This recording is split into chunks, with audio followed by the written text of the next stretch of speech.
What sold me on the idea of being a serious dividend and income investor many years ago at this point is the fact that dividends provide you with another stream of income. That sounds like a no-brainer since many people start dividend investing with the goal of having dividends cover some or all of their living expenses at some point. Dividends are also one of the main sources of income for people who are members of the FIRE movement, which are individuals who have the goal of retiring as early as possible in life. So when people ask me what's the most attractive thing about dividend and income investing and why everyone should consider it, it's because of that additional source of income. Think about the implications of being a dividend investor. There's a handful of major benefits that come from having an additional source of income through dividends in your life. First, dividends act as a safety net. Once you've reached the point where you're making $200 a month or $2,000 a month in dividends or more, you're going to sleep better at night because you have an extra income stream to tap into if you ever need it. You have a safety net to rely on if there's an emergency expense that comes up. If you have emergency medical bills that you need to pay off over time, then you have another income stream to cover those expenses if you don't want to go into debt or use credit cards. If you get laid off from your job, then you might have enough income to help cover you for a while, or at least help you cover your expenses beyond your emergency savings. When you're not relying on the income from a job alone and have other sources of income, it provides you with a lot more peace of mind. Now compare that to someone who has to sell shares of their stocks or ETFs to cover their expenses. If the market drops 10% when you really need the money, then you now have to sell a lot more of your holdings to pay for emergencies. My dividend income does not depend on whether the S&P 500 is up or down this week or this month. It doesn't depend on if there's a drawback in share prices because the market was overvalued. My income keeps flowing despite whatever share prices are doing, which is another source of peace that I have. I don't need to turn on CNBC every single day and see how my stocks are performing. As long as their dividend payouts are healthy, then they'll continue to pay me, and all I have to do is just wait however long needed until the market recovers again. A second reason why getting passive income through dividend investing is great is because it's easier to not sell your capital, and I would argue it's better to reward yourself with dividends than selling positions. Again, having to sell shares is harder than paying for things with dividends. When you have to sell shares to pay for things, your capital is being depleted. But with dividends, you're not spending your capital investment. You're spending the money that was solely generated from your capital. If there's one thing I've noticed about investors in general, it's that even if they have a good amount of money invested, they hate having to sell shares. Most people don't want to dig into what they've invested. But with dividends, you're not selling anything. You're taking the income that your capital has made and opting to transfer them to your bank account. This makes it easier to do something that I think all dividend investors should consider every great once in a while, which is rewarding yourself with your dividends. I understand that a lot of people don't want to start spending their dividends until they reach their target income amount. When people start dividend or income investing, one thing people do, and I would actually recommend doing this, is having a monthly dividend goal in mind. When you have a specific number in mind that you're working towards, it helps you stay on track.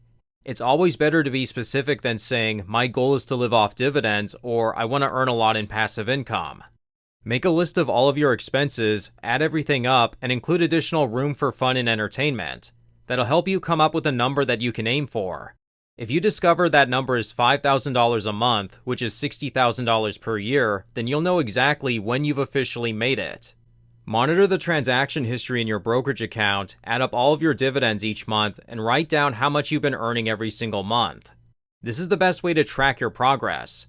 As time goes on, you'll see the magic of compounding as your dividend income goes up over time. And what's typical is most people won't ever want to spend their dividends until they've attained their monthly income goal, or they have some kind of emergency and they can't fully fund it with what's in their emergency savings. And there's nothing wrong at all with not using your dividends until you've officially reached your goal.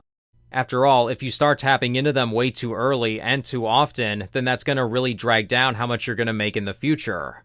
And that was the case for me. I didn't want to pause reinvesting my dividends since that's the most important component of the dividend snowball.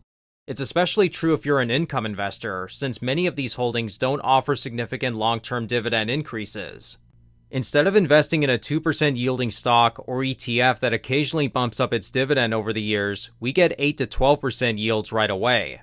Those huge dividends should be reinvested if you're not living off dividends because they're buying a lot more shares than if you were holding lower yielding investments. But for the very first time last year, I actually did spend a very small number of my dividend income. Not to cover any kind of emergency expense or anything, but to reward myself for the past 8 years of investing. And as time has gone on, I've recognized the value in doing this every once in a while. I spent a very small number of my dividends that I earned in the month of August of last year, which was somewhere around 7% of my dividends for that month, to pay for a couple of things I did on vacation. Obviously, you don't want to stop reinvesting for too long unless you absolutely have to, but I would argue that there's some kind of psychological effect to spending your dividends every great once in a while.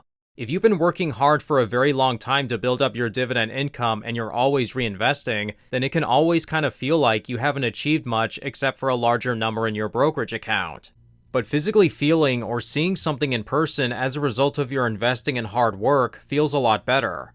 It doesn't have to be a lot, it can be a meal at a restaurant once a year. So many people think that it takes a very long time for your dividends to amount to anything.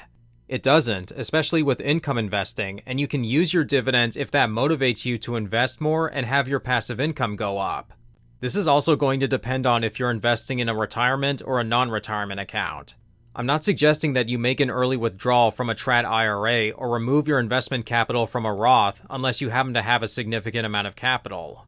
Then finally, another reason, and this might be the best reason for a lot of people, is that with dividend and income investing, you'll know exactly when you have enough to retire. If you're attempting to live off dividends, it will not be a guessing game as to when you have enough money to retire. If you've discovered that you need $5,000 a month in dividends, then once you're consistently earning $5,000 a month, that's when you know that you've made it and you can stop reinvesting your dividends and actually start living off them. The number one retirement question people always ask is, do I have enough to retire? Or when can I retire with what I have? Is $1 million enough? Is it 1.5 million? You won't have to ask these questions if you know what your expenses are, plus room for entertainment. Once you hit 5K or whatever it is, then that's it. And it's also easier to measure your progress. What's really motivating to me is, what I like to do is, I like to go back to my budget that I talked about earlier, when I said that you should make a list of all of your living expenses and take note of every major milestone of your dividends being able to cover your expenses.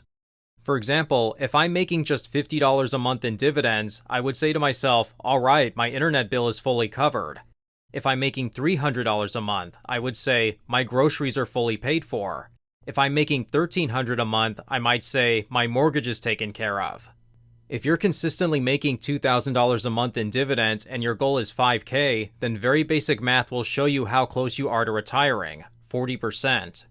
I can go on, and I have in older videos, but these are some of the best reasons why dividend and income investing is so great and should be considered by investors. Let me know your thoughts and what your favorite reasons are for dividend and income investing, or if you think I missed a really important one. But with that being said, that's going to wrap up today's video. If you'd like to connect with me and see what's inside of my own high-yielding dividend portfolio, then feel free to check me out over on Patreon. You'll be notified when I make trades, and you'll get access to our Discord with other high-yielding investors. Thanks again for watching. Please be sure to like this video and subscribe if you want more high-yielding investment content. Thanks again for watching, and I hope you all have a great day.